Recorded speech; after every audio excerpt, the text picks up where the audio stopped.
The following article is posted in The Voice newspaper, which is a bi-weekly publication with a focus on politics, economic, people, education, and infotainment of Mufareh, Onpassive and the shaping of a post-COVID world, written by John T. Minkifor. Issues related to poverty and wealth, especially their uneven distribution, have preoccupied mankind for generations.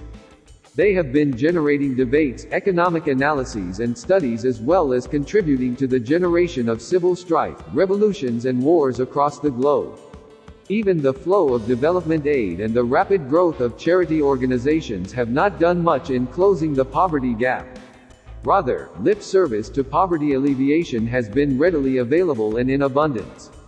As if to add salt to injury, the coronavirus struck. Economies virtually collapsed, many businesses closed and jobs were lost in millions. Not so strangely enough, many billionaires multiplied their billions. Several studies agree. Rand Corporation's Jason Ward and Rebecca Kilburn in The Lopsided Telework Revolution observed that the effects of COVID-19 have exacerbated inequality trends already in motion, adding that those who are so badly affected are mostly essential workers in low-wage jobs in which telecommuting is almost impossible.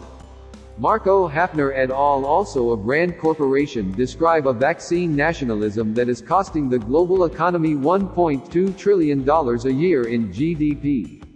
And Chuck Collins of the Institute for Policy Studies, writing for CNN Business, shows extreme wealth inequality, calls it a pre-existing condition, and warns that unless we act intentionally in reversing inequality, the pandemic recovery will supercharge our existing inequalities in income, wealth and opportunity. So, having established that COVID-19 is widening the poverty gap and making an already bad situation worse, it means that someone needed to do something in line with what Collins means by acting intentionally in reversing inequality. And then enter Mufareh and Onpassive. In these circumstances, it now seems increasingly evident to me that when, in mid-2018 or thereabouts, a certain Mufareh, an IT and e-marketing guru, nursed a business idea which morphed into an artificial intelligence (AI) information technology (IT) company called Onpassive, the problem of uneven distribution of wealth was a key part of his thinking. Or, if this was not the case at the very beginning, that component certainly worked its way into the scheme of things as the organizing principle, while the structures of Onpassive gradually took shape. In other words, Mr. Mufareh and Onpassive made bold to begin laying the groundwork for addressing this tricky centuries-old problem of poverty by injecting humanity into the business planning and structures in ways that are smartly innovative and morally upbeat. The vision Onpassive is, admittedly, a massive business idea that includes dozens of IT products and portfolios, all driven by AI.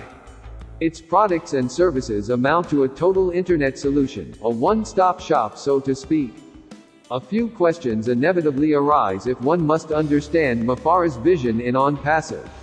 Is Onpassive open to the highest bidder? How does it distribute its profit? Is the CEO inclined to accumulating profit as part of the race to head the list of the world's billionaires?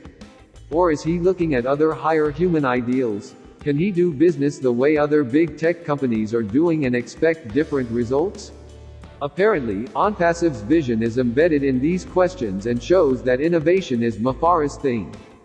He kept Onpassive away from the millionaires of Wall Street and opened it up to ordinary people in the nooks and crannies of the world, in 212 territories, states and countries, then offered them founding positions at just $97. Most tellingly of the vision, he devised an innovative payment plan which is limitless in its generosity and completely automated. The plan shares the wealth in a way that increasingly creates millionaires in the world. It is designed to speak in a way that assures those who are less fortunate that financial independence is possible and achievable, and that business, especially big business, can indeed have a human face. And that humanity is observable in the company's content, context, and structure. Who has the heart, the man or the company? Onpassive's top brass and other associates have frequently referred to Mr. Mufareh as a man with a heart they have come to know and to love. They also refer to Onpassive as a company with a heart. So who has the heart, the man, the company, or both? It sounds convenient to assume that the heart left the man for the company. However, it is also probable that the man assembled a business idea that would make money in ways different from existing models. Perhaps the only model that surfaced was one that could do things differently for different results with a human face. Assuming that this was the case, one can proceed to say that the original humane idea in what initially appeared may have triggered Mufareh's own humanity.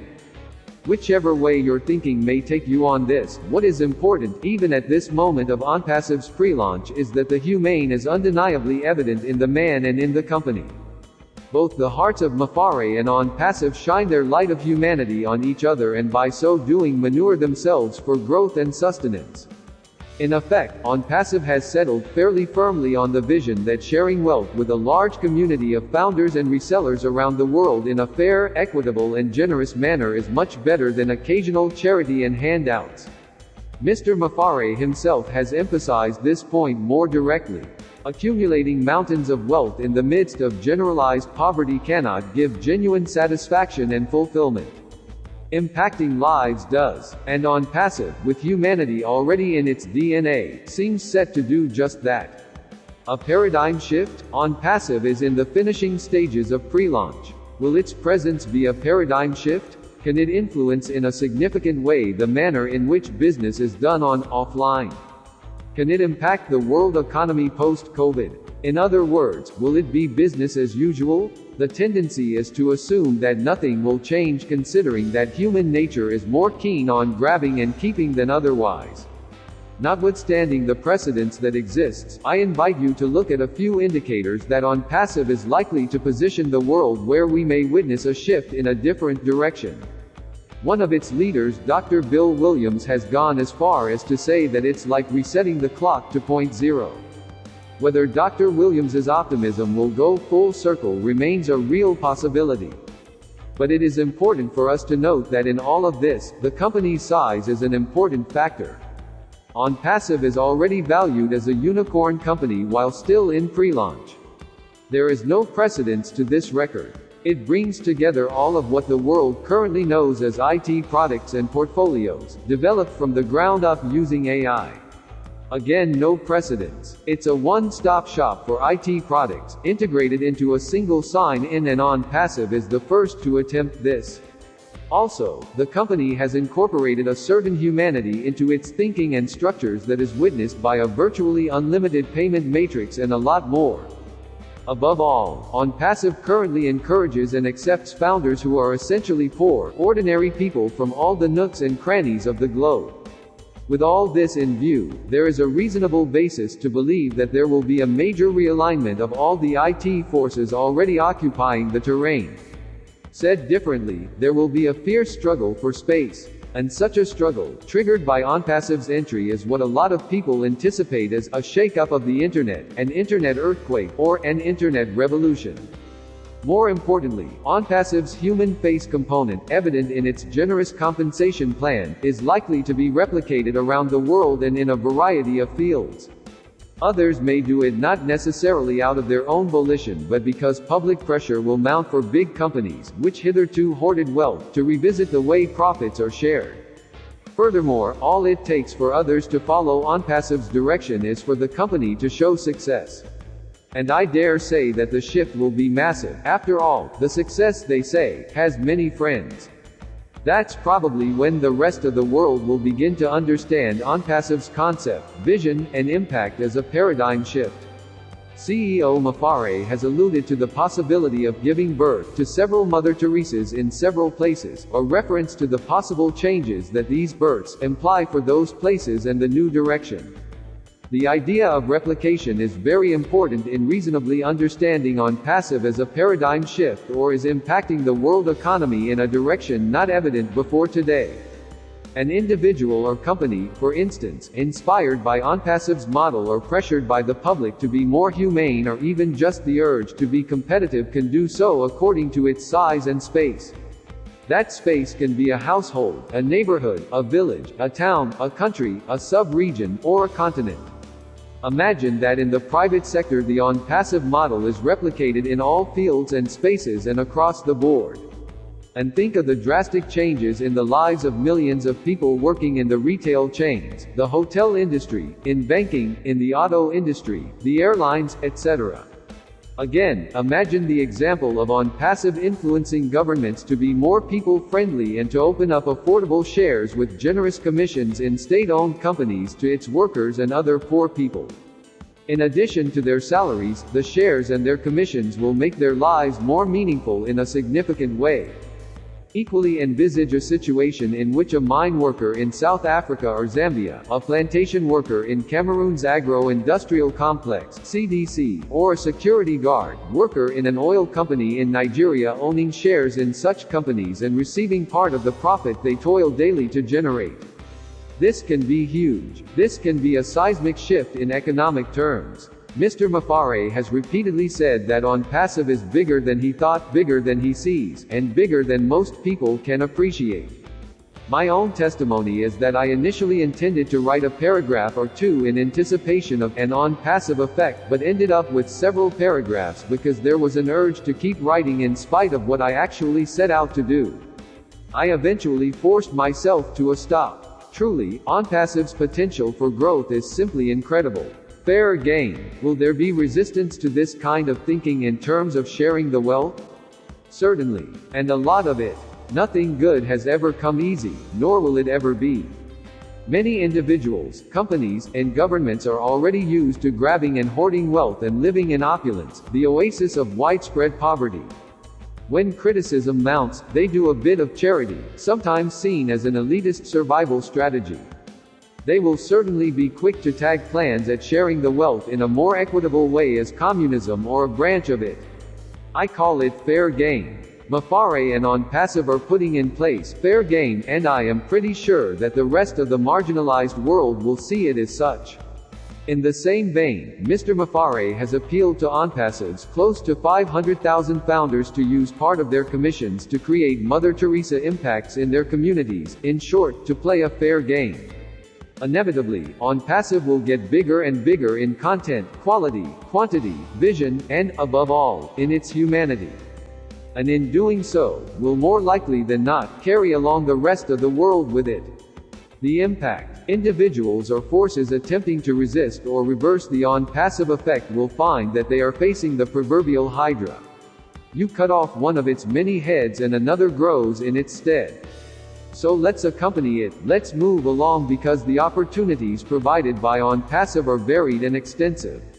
They are, to borrow Mr. Charles Osong's, one of its leaders, emphasis, huge. Upon launch the number of founders may well exceed 500,000, may even be close to 1 million. After launch, hundreds of thousands of fresh resellers may join.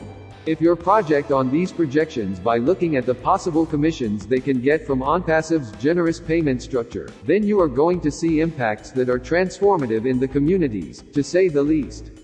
By virtue of these factors, I can speculate conservatively that within the first 10 years of its launching, Onpassive would have made between 1.5 and 2 million millionaires, spread across the different states and countries of the world.